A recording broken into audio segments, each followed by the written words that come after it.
दोस्तों नमस्कार। ये सुन के आपको कैसा लगेगा कि एक 80 साल का व्यक्ति अमेरिका से भारत आया, एयरपोर्ट पे उतरा और उसको व्हीलचेयर उपलब्ध नहीं कराई गई। 1.5 किलोमीटर उसको एयरपोर्ट पे मजबूरी में चलना पड़ा और वो व्यक्ति इसलिए मौत के शिकार हो गया क्योंकि उसकी तबीयत खराब हो गई। वो एयरपोर्ट पे गिर गया। जब तक हॉस्पिटल ले जाया गया वो इस दुनिया से जा चुका था। सवाल इस बात का है दोस्तों कि एक व्यक्ति की मौत हुई या नहीं, ये इंपॉर्टेंट मुद्दा नहीं है। जिसकी मौत हुई, जिसके परिवार का नुकसान हुआ, निश्चित रूप से दुखद है। सवाल इस बात का है कि क्या भारत के एयरपोर्ट व्हील चेयर भी नहीं खरीद के रख सकते। अब इसमें दो चीजें हैं जिसके बारे में हमें सोचना होगा, और मैं इसलिए आपके सामने ये मुद्दा उठा रहा हूं कि आपके आसपास भी ऐसी बहुत सारी संस्थाएं हैं, ऐसे बहुत सारे सरकारी डिपार्टमेंट हैं, ऐसे बहुत सारे प्राइवेट स्टैब्लिशमेंट हैं जहां पे आम आदमी की जरूरतों का ध्यान नहीं रखा जाता है। मैं इसलिए आपसे ये कह रहा हूं कि आप जब भी ऐसी परिस्थितियां देखें, आप अपने मोबाइल का इस्तेमाल करें, उसके फोटो लें, उसका वीडियो बनाएं और सोशल मीडिया पे डालें। ऐसी लापरवाही हिंदुस्तान को आगे बढ़ने नहीं देगी। इसीलिए जब सरकारी सिस्टम काम नहीं करता हो तो जनता को अपनी जिम्मेवारी एक्स्ट्रा निभानी पड़ेगी। अब मैं वापस मुद्दे पे आता हूं। आगे बढ़ने से पहले इस वीडियो को शेयर करिए, इस चैनल को सब्सक्राइब करिए अगर अभी तक नहीं किया है तो। दोस्तों सबसे इंपॉर्टेंट चीज ये है कि अमेरिका से एक व्यक्ति भारत आता है, एडवांस में व्हील चेयर बुक कराता है। जब एयरपोर्ट पे फ्लाइट लैंड करती है वहां पे व्हील चेयर नहीं होती। जस्टिफिकेशन ये दिया जाता है कि साहब व्हील चेयर की डिमांड्स बहुत ज्यादा थी। अब सवाल इस बात का है दोस्तों कि क्या ये पैसेंजर की गलती है? क्या एयरपोर्ट जो इतना लंबा चौड़ा खर्चा अपने एयरपोर्ट को सजाने पे करते हैं, क्या 10 व्हील चेयर या 20 व्हील चेयर और खरीद के नहीं रख सकते थे? उस एयरपोर्ट के एमडी की जो कार होगी जिस पे वो अपने घर से आता जाता होगा, उसमें 100 व्हील चेयर आती होंगी। लेकिन वहां के मैनेजमेंट को अपने सुख सुविधाओं का तो ध्यान था। अपने लिए एसी भी चाहिए, मर्सिडीज भी चाहिए, सारी सुविधाएं चाहिए, लेकिन पैसेंजर्स को 1.5 किलोमीटर पैदल चलाना है क्योंकि व्हील चेयर अवेलेबल नहीं है। क्या यह मानसिक भ्रष्टाचार नहीं है? क्या ये वहां के मैनेजमेंट की इनकॉम्पिटेंसी नहीं है? क्या इस मौत के लिए वहां के मैनेजमेंट को जिम्मेदार नहीं ठहराना चाहिए? सवाल गंभीर है। इस हत्या के लिए कौन जिम्मेदार होगा? भारत सरकार का जो डिपार्टमेंट है उसने तो खैर अपना काम नहीं किया, खाना पूरी करी होगी। एक गाइडलाइन बना दी कि एयरपोर्ट्स को ये गाइडलाइंस फॉलो करनी है, लेकिन उन गाइडलाइंस पे पालन हुआ या नहीं? Required number of wheel chairs airport ने खरीद के सही जगह पे रखी या नहीं? इसके लिए किसने ऑडिट किया? क्या उसका ऑडिट हुआ? अगर नहीं हुआ तो उस डिपार्टमेंट के अधिकारी को या सेक्रेटरी को क्या सैक नहीं करना चाहिए? क्या यह भ्रष्टाचार नहीं है कि जिस काम के लिए आप तनख्वाह ले रहे हो आप वो पूरा काम नहीं कर रहे हो? इस भ्रष्टाचार को कौन एड्रेस करेगा? क्या मोदी जी इस तरह के भ्रष्टाचार पे ध्यान देंगे? सिर्फ पैसा लेना, रिश्वत लेना ही भ्रष्टाचार नहीं है। काम ना करना, जिस काम के लिए जनता ने एयरपोर्ट चार्जेस दिए, जिस काम के लिए एयरलाइंस के टिकट खरीदी, अगर वो काम नहीं किया गया तो क्या यह भ्रष्टाचार नहीं है? सवाल इस बात का है। अगर व्हील चेयर नहीं थी तो वहां पे गोल्फ कार्ट क्यों नहीं थी? इसका उदाहरण मैं आपको बता देता हूं कि किस तरह से एयरपोर्ट्स पे करप्शन होता है। एयरपोर्ट्स पे दो तरह की सर्विसेज होती है, एक होती है फ्री सर्विस और एक होती है पेड सर्विस। एयरपोर्ट के अधिकारी, एयरपोर्ट के मैनेजर अपनी फ्री सर्विसेज अपनी गाड़ियों को किनारे लगा देते हैं और ड्राइवर्स को किसी और काम पे लगा देते हैं, और फिर जो पैसेंजर्स को लाने ले जाने का काम होता है, जो सुविधाएं होती हैं, वो प्राइवेट वेंडर्स के हवाले कर दी जाती हैं क्योंकि उससे उनको पैसा मिलता है, कमीशन मिलता है। ये भ्रष्टाचार भारत के एयरपोर्ट्स पे होता है, दिल्ली के एयरपोर्ट पे मैंने होते देखा है। और जब मैंने वहां एयरपोर्ट के मैनेजर को बुलाया तो उसने कहा सॉरी सर, ड्राइवर कहीं इधर उधर चला गया था, जबकि ड्राइवर सामने ही खड़ा था। कहने का मतलब यह है कि जो प्राइवेट सेक्टर के मैनेजर्स हैं, जो पब्लिक यूटिलिटीज मैनेज कर रहे हैं, क्या वो भ्रष्टाचार नहीं कर रहे?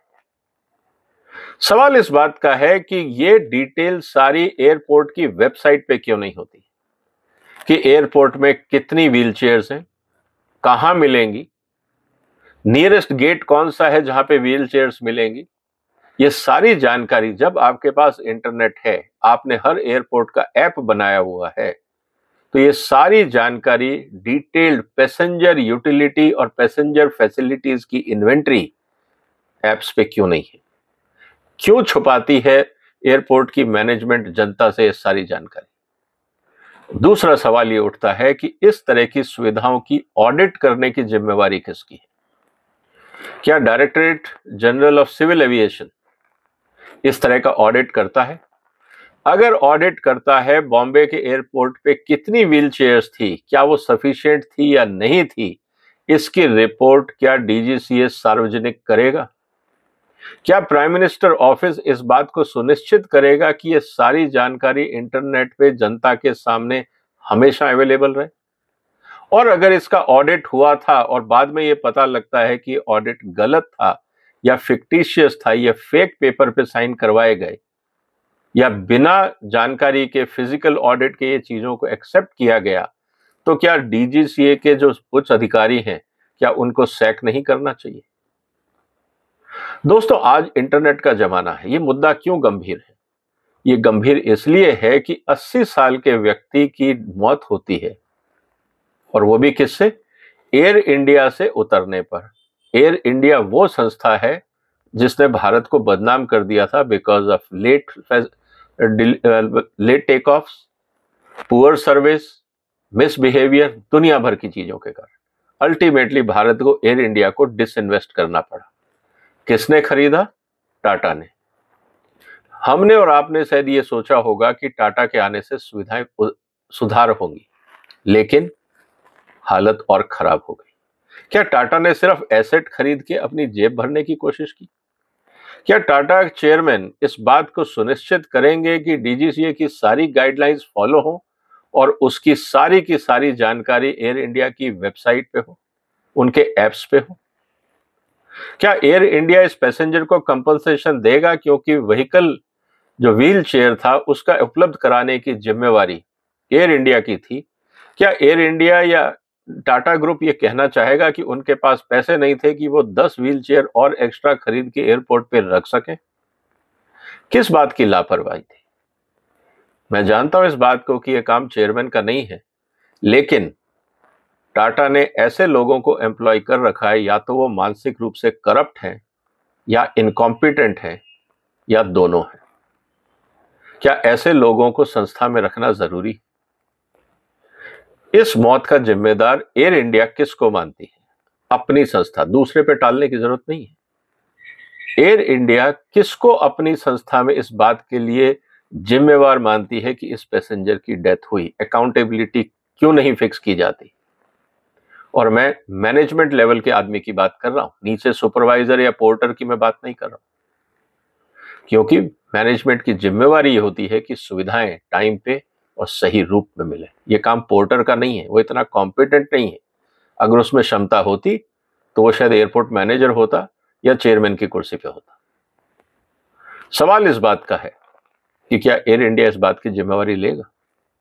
क्या अडानी एयरपोर्ट जो बॉम्बे का मैनेजमेंट करता है वो इस बात की जिम्मेवारी लेंगे कि अगर व्हील चेयर नहीं थी तो वहां पे गोल्फ कार्ट की अवेलेबिलिटी क्यों नहीं थी? और दूसरा सवाल इस बात का है कि उस व्यक्ति को 1.5 किलोमीटर पैदल क्यों चलना पड़ा? चलिए, ये तो बुजुर्ग थे। एयरपोर्ट पे ऐसे सैकड़ों लोग आते हैं जिनको कोई ना कोई मेडिकल प्रॉब्लम होती है, जिनके हाथ में बच्चे होते हैं, बुजुर्ग होते हैं, और कहीं ना कहीं किसी ना किसी रूप में फिजिकल चैलेंज होता है। क्या उनको सुविधाएं नहीं मिलनी चाहिए? क्या उसके लिए बार बार उनको फोन करना चाहिए? क्यों नहीं जब अराइवल होता है उस समय वहां सुविधाएं अवेलेबल की जाती? क्या अडानी एयरपोर्ट जिन लोगों की यह जिम्मेवारी थी उनकी लापरवाही के लिए उनको इन व्यक्ति की मौत के लिए जिम्मेवार मान के सजा देगा, नौकरी से टर्मिनेट करेगा, या खाना पूरी करके छोड़ दिया जाएगा? क्या डीजीसीए इस पूरे सिस्टम की ऑडिट करके ये रिपोर्ट जनता के सामने रखेगा कि एक व्यक्ति की मौत भारत में कैसे हुई, वो भी एयरपोर्ट पे, और एक व्यक्ति को 1.5 किलोमीटर क्यों पैदल चलना पड़ा? क्या हमने डिफेक्टिव एयरपोर्ट बनाए हैं? क्या हमारे एयरपोर्ट्स के डिजाइन इतने डिफेक्टिव हैं कि लोगों को 1.5 किलोमीटर पैदल चलना पड़ेगा? और अगर आपने ऐसा बना भी लिया तो आपने गोल्फ कार्ट्स का इंतजाम क्यों नहीं किया? क्यों लोगों को पैदल चलना पड़ता है? सवाल इस बात का है कि क्या प्राइम मिनिस्टर ऑफिस इस पूरे सिस्टम की गंभीरता को समझते हुए ऑडिट करेगा? क्योंकि हम भारत को विकसित भारत बनाना चाहते हैं और हम एक व्हील चेयर तक नहीं प्रोवाइड करते। हम करोड़ों रुपए अपनी रैलीज और इनॉग्रेशंस में खर्च देते हैं, लेकिन बेसिक सुविधाएं नहीं दे पाते। यह चिंता की बात है। इसीलिए दोस्तों, यह मुद्दा गंभीर है।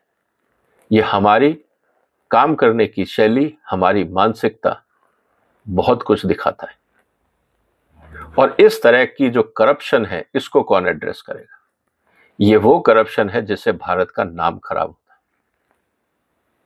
आपका क्या सुझाव है दोस्तों? इस तरह के भ्रष्टाचार को कैसे रोका जाए?